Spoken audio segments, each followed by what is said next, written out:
BRICS രാജ്യങ്ങൾ ഒന്ന് ശ്രമിച്ചാൽ ഡോളറിനെ തകർത്തെറിയാൻ കഴിയുന്ന സാമ്പത്തിക നീക്കങ്ങളാണ് ബ്രിക്സ് രാജ്യങ്ങൾ അണിയറയിൽ തയ്യാറാക്കുന്നത്.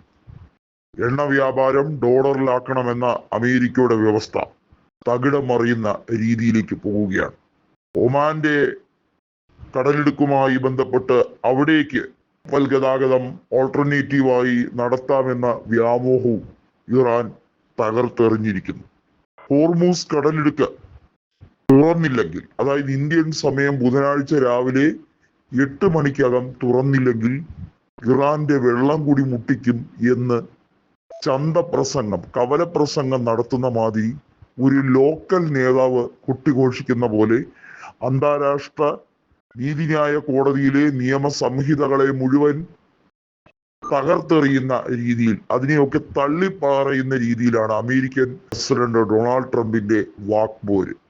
നോക്കണം, ഇറാന്റെ വെള്ളം കൂടി മുട്ടിക്കുമത്രേ.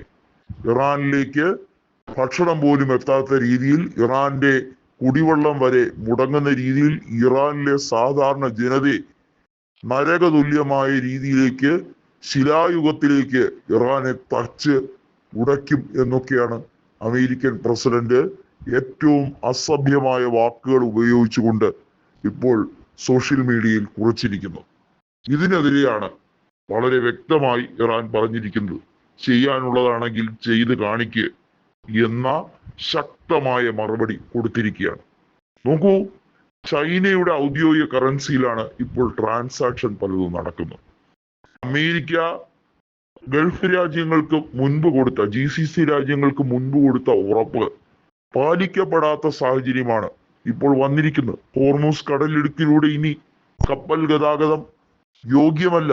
GCC രാജ്യങ്ങളെ തടഞ്ഞിരിക്കുകയാണ്. കാരണം ഇറാനെ സംബന്ധിച്ചിടത്തോളം അമേരിക്കയുമായി സഹകരിക്കുന്ന രാജ്യങ്ങളെ പരമാവധി അവരെ തടുക്കുക എന്നുള്ളത് തന്നെയാണ്. ഇറാനിൽ റെജീം ചേഞ്ച് എന്ന രീതിയിലുള്ള കൊട്ടിഘോഷം തുടങ്ങി. ഇപ്പോൾ അമേരിക്കയ്ക്ക് എങ്ങനെയെങ്കിലും ഹോർമൂസ് സ്ട്രെയിറ്റ്, അതായത് ഹോർമൂസ് കടലിടുക്ക് ഒന്ന് തുറന്നു കിട്ടിയാൽ മതിയെന്ന അവസ്ഥ വരെ എത്തിയിരിക്കുന്നു. അപ്പോൾ ശരിക്കും സാങ്കേതികപരമായി യുദ്ധത്തിൽ ആരാണ് വിജയിച്ചത്? അമേരിക്കയും ഇസ്രയേലും ഏതൊക്കെ രീതിയിലാണ് യുദ്ധത്തിന് വേണ്ടിയുള്ള മുറവിളി തുടങ്ങിയത്? എന്നിട്ട് ഇപ്പോ എന്ത് വ്യവസ്ഥയുടെ പേരിലാണ് യുദ്ധം അവസാനിപ്പിക്കാമെന്ന് പറയുന്നത്? ഇസ്രയേൽ ആക്രമണമല്ല ഇപ്പോൾ നോക്കുന്നത്, അവർ ഡിഫെൻസീവ് ആയിട്ടുള്ള മെത്തേഡിലേക്ക് മാറിയിരിക്കുന്നു.